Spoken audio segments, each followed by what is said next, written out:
उत्तराखंड में आईएफएस अफसरों के प्रमोशन को हरी झंडी, शासन में डीपीसी के बाद कई नामों पर लगी मुहर।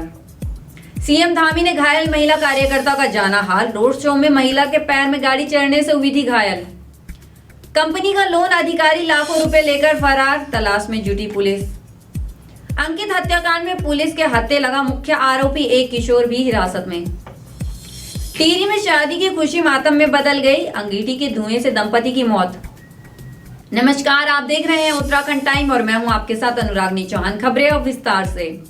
उत्तराखंड में आईएफएस अफसर के प्रमोशन पर आखिरकार मुहर लग गई है। दरअसल मुख्य सचिव की अध्यक्षता में हुई डीपीसी की बैठक के दौरान कई नामों पर चर्चा की गई, जिसमें पीसीसीएफ से लेकर सीएफ स्तर पर प्रमोशन को हरी झंडी दे दी गई है।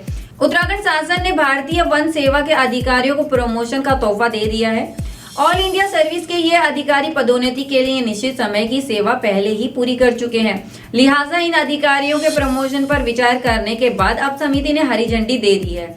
इसमें एपीसीसीएफ से पीसीसीएफ स्तर पर राज्य के 3 अधिकारियों को प्रमोशन दिया जा रहा है। इसमें वन विभाग में कार्यरत 1993 बैच के कपिल लाल के अलावा राज्य प्रतिनियुक्ति पर चल रही 1993 बैच की नीना ग्रेवाल और 1994 बैच के एसपी सुबुद्धि का नाम शामिल है। नीना ग्रेवाल राज्य में ही जिलागम में तैनात है, जबकि एसपी सुबुद्धि पर्यावरण संरक्षण में निदेशक पद पर जिम्मेदारी देख रहे हैं। इन दोनों अफसरों को प्रोफार्मा प्रमोशन दिया जा रहा है। ये तीनों ही अधिकारी 30 साल की सेवा पूरी कर चुके हैं। इसके अलावा वन विभाग में सीसीएफ एचआरडी के तौर पर काम देख रही मीनाक्षी जोशी को एपीसीसीएफ स्तर पर पदोन्नत किया जा रहा है। इसके अलावा वन विभाग में सीसीएफ एचआरडी के तौर पर काम देख रही मीनाक्षी जोशी को एपीसीसीएफ स्तर पर पदोन्नत किए जाने के लिए भी हरी झंडी दे दी गई है। इसमें डीएफओ स्तर से सीएफ में संदीप कुमार प्रमोट होंगे। इसके अलावा सीएफ स्तर पर टीआर बीजूलाल को भी प्रमोशन मिलने जा रहा है। हालांकि टीआर बीजूलाल साल 2004 के बेहद सीनियर आईएफएस अधिकारी हैं, लेकिन उन पर वित्तीय अनियमितता के आरोप लगने के चलते उनका प्रमोशन नहीं हो पाया था और प्रमोशन को लेकर उनका लिफाफा बंद रखा गया था। लेकिन जांच में उन्हें क्लीन चिट दे दिया जाने के बाद अब डीपीसी बैठक में उनका लिफाफा खोला गया, जिसके बाद उन्हें सीएफ स्तर पर पदोन्नति मिलने जा रही है। इसके तहत इन अधिकारियों के पे स्केल में बढ़ोतरी होगी, जबकि कुछ अफसरों को जीएजी भी मिलने जा रही है। इन दिनों उत्तराखंड में निकाय चुनाव को लेकर सियासत तेज है, जिसके लिए मुख्यमंत्री पुष्कर सिंह धामी खुद अलग अलग जिलों में जाकर भाजपा प्रत्याशियों को वोट मांग रहे हैं। वहीं हरिद्वार में शिवालिक नगर में बीते दिन मुख्यमंत्री पुष्कर सिंह धामी ने प्रत्याशी के लिए रोड शो किया था। इस दौरान एक महिला कार्यकर्ता के पैर में गाड़ी चढ़ गई और वह चोटिल हो गई, जिसके बाद ईटीवी भारत ने इस खबर को प्राथमिकता से दिखाया था, जिसका संज्ञान खुद मुख्यमंत्री पुष्कर सिंह धामी ने लिया और घायल महिला से फोन पर वार्ता की। साथ ही सीएम धामी ने घायल महिला को आश्वासन दिया कि वो उनके साथ खड़े हैं। इतना ही नहीं, महिला कार्यकर्ता के घायल होने की सूचना जैसे ही भाजपा प्रत्याशी राजेश शर्मा को मिली तो वह खुद हॉस्पिटल गए और महिला का हाल जाना।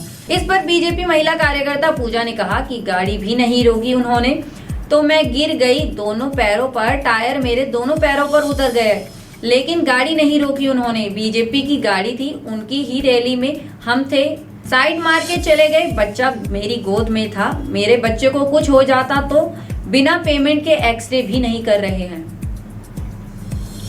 देहरादून थाना वसंत विहार के अंतर्गत एक कंपनी में कार्यरत लोन अधिकारी लोगों से लोन किस्त वसूल करने के बाद कंपनी में जमा कराने के बजाय फरार हो गया। इतना ही नहीं, खुद उसने कंपनी से 11 लाख रुपए का लोन लिया, उसे भी जमा नहीं किया। कंपनी के मैनेजर की तहरीर के आधार पर लोन अधिकारी के खिलाफ थाना वसंत विहार में मुकदमा दर्ज कर लिया गया है। फिलहाल पुलिस मामले की जांच कर रही है। ट्रांजिट कैंप थाना पुलिस ने अंकित हत्याकांड की गुत्थी आखिरकार सुलझा ली है। पुलिस टीम ने हत्याकांड को अंजाम देने वाले मुख्य आरोपी को गिरफ्तार किया है, जबकि एक किशोर को हिरासत में लेकर जुवेनाइल कोर्ट में पेश किया गया। जानकारी के मुताबिक मुख्य आरोपी पवन का एक महिला मित्र को लेकर अंकित से विवाद चल रहा था। घटना से 10 दिन पूर्व भी आरोपी पवन ने अंकित को ठिकाने लगाने का प्लान तैयार किया था, लेकिन किन्हीं कारणों से प्लान फेल हो गया। मुख्य आरोपी को कोर्ट में पेश कर जेल भेज दिया गया है। एसएसपी मणिकांत मिश्रा ने मामले का खुलासा किया और बताया कि 13 जनवरी को ट्रांजिट कैंप थाना पुलिस को सूचना मिली थी कि हनुमान डाल पर एक युवक खून से लथपथ हालत में पड़ा हुआ है। सूचना पर पहुंची पुलिस ने युवक को जिला अस्पताल पहुंचाया, जहां डॉक्टरों ने उसे मृत घोषित कर दिया। मृतक की पहचान अंकित पुरी निवासी बरेली उत्तर प्रदेश के रूप में हुई है, जिसके बाद पुलिस ने घटना की जानकारी मृतक के परिजनों को दी। 14 जनवरी को मृतक के पिता की तहरीर पर अज्ञात के खिलाफ मुकदमा दर्ज किया गया, जिसके बाद एसएसपी के निर्देश पर टीम का गठन किया गया। जांच के दौरान सीसीटीवी फुटेज के आधार पर टीम को अहम सुराग हाथ लगा। जांच के दौरान प्रकाश में आया कि मृतक अंकित पुरी और ट्रांजिट कैंप के निवासी पवन के बीच एक महिला मित्र को लेकर विवाद चल रहा था, जिसके बाद अंकित को मारने की योजना बनाई गई। योजना के मुताबिक मुन्ना चौहान चौकी से किशोर को अंकित ने बाइक पर बैठाया, किशोर उसे हनुमान वाली डाल की ओर ले गया। इस बीच पीछे से बाइक पर आ रहे आरोपी ने मौका देख उस पर चाकू से हमला कर दिया और उसे लहूलुहान हालत में छोड़कर भाग गया। घटना वाले दिन से दोनों ही परिवार संग लापता चल रहे थे, जिसके बाद पुलिस टीम द्वारा 16 जनवरी को बालापचारी किशोर को हिरासत में लेकर उससे पूछताछ की गई। पूछताछ में किशोर ने पवन द्वारा अंकित की हत्या करना बताया। किशोर ने बताया कि पवन ने 10 दिन पूर्व भी अंकित की हत्या करने का प्लान बनाया था, लेकिन उस दिन उसके साथ कोई अन्य व्यक्ति होने के चलते प्लान कैंसिल करना पड़ा। घटना को अंजाम देने वाले पवन ने ट्रांजिट कैंप पुलिस ने गिरफ्तार कर लिया गया है। पूछताछ में आरोपी ने अंकित की हत्या करना कबूल किया है, जिसके बाद आरोपी पवन को कोर्ट में पेश कर जेल भेज दिया गया है।